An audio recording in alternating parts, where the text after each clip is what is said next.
Nota introdutória. Helena Blavatsky, 1831-1891, precursora do ocultismo moderno e uma das fundadoras da Sociedade Teosófica, foi também considerada a fundadora da Nova Era. Publicou o artigo Ocultismo Prático, que ali ela define como ciência oculta, na revista Lucifer, literalmente o portador da luz, de abril de 1888, cuja repercussão foi tal que necessitou de outro artigo, Ocultismo versus Artes Ocultas, publicado no mês seguinte, na citada revista, para oferecer maiores explanações sobre o tema. Compreendendo que, na época, ainda não havia uma nomenclatura precisa e para evitar confusões nesta edição, preferimos preservar a definição do primeiro artigo de ocultismo como ciência oculta, no singular, e, por antítese, traduzir as diversas ciências ocultas, no plural, como artes ocultas, como a própria autora parece ter preferido no segundo artigo, porém sempre referindo neste caso o original nas notas de rodapé. Na sequência dos fatos, a autora publica em outubro de 1888, também na mesma revista, uma nota oficial referindo-se à necessidade de formação de um corpo de estudantes esotéricos para se organizar segundo as linhas originais delineada pelos reais fundadores da Sociedade Teosófica, fundando assim a seção esotérica da Sociedade Teosófica, no mesmo mês em que publicou a Doutrina Secreta, sua obra magna. No memorando preliminar da citada seção, ela afirma: seu propósito geral é preparar e adequar o estudante para o estudo do ocultismo prático ou Raja Yoga. Todavia, as regras desta seção esotérica são meramente preparatórias e muitíssimo mais suaves que as deste livro do ocultismo prático, porque, como a própria autora compara, o ocultismo prático é um estudo demasiado sério e perigoso para ser realizado sem a mais extrema dedicação, e sem que se esteja pronto a sacrificar tudo e a si mesmo em primeiro lugar para atingir seu objetivo. Mas isto não se aplica aos membros da nossa seção interna. Refiro-me apenas àqueles que estão determinados a trilhar aquela senda de discipulado que leva à meta mais elevada. A maioria, se não todos, dos que entram para a nossa seção interna são apenas principiantes, preparando-se nesta vida para entrar naquela senda realmente em vidas futuras. O Sr. C.W.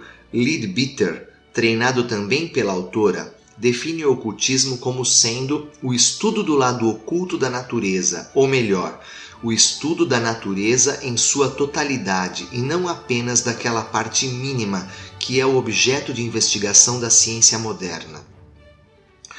Sobre os conhecimentos que devem permanecer ocultos ou esotéricos, particularmente os que são perigosos, C.W. Leadbeater comenta: uma grande quantidade de conhecimento enquadra-se nesta categoria, pois existem forças na natureza que só podem ser manejadas com segurança por homens que passaram por um longo curso de cuidadoso preparo. Ninguém largaria dinamite nas mãos de uma criança. Contudo, isso seria um assunto trivial comparado à responsabilidade de colocar o conhecimento das grandes forças ocultas em mãos destreinadas ou indignas. Exemplos deste perigo não faltam, embora simplesmente sejam superficiais e insignificantes. As pessoas que aprenderam um pequeno fragmento de conhecimento interno com relação ao fogo serpentino, chamado de Kundalini pelos yogis hindus, ou mesmo alguns exercícios respiratórios elementares, frequentemente conseguem arruinar sua saúde ou sanidade mental, e as que foram infelizes o suficiente ao entrarem em contato com o mundo abaixo do plano físico, raramente viveram o bastante para lamentar a indiscrição que os conduziu aos domínios onde o homem não deve ingressar. E, indubitavelmente, para a maioria da humanidade, este é um dos casos em que a ignorância é felicidade, pois o homem que se mantiver fora disso está razoavelmente protegido de seus perigos. Em Aos Pés do Mestre, um livro de bolso que recomendamos, encontra-se também: Não desejes os poderes psíquicos. Eles virão quando o mestre entender ser melhor para ti possuí-los.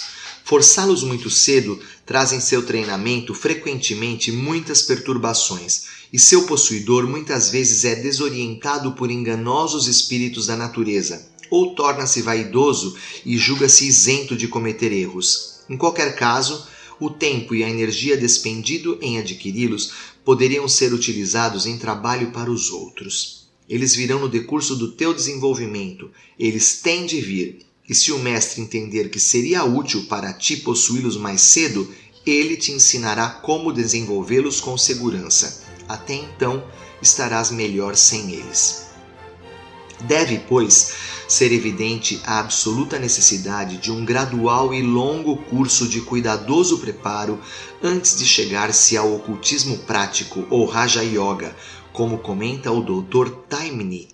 Qualquer pessoa familiarizada com o objetivo da vida do yoga e com o tipo de esforço necessário para alcançá-lo, compreenderá que não é possível nem recomendável para alguém absorvido pela vida mundana e completamente sob a influência dos kleshas, aflições da vida, lançar-se de uma só vez na prática regular do yoga.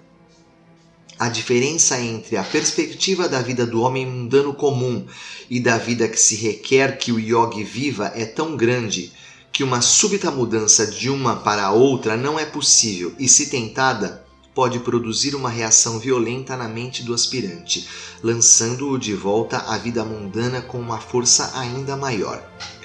Um período preparatório de autotreinamento no qual ele vai gradualmente assimilando a filosofia do yoga e sua técnica e acostumando-se à autodisciplina, torna a transição de uma vida para outra mais fácil e mais segura.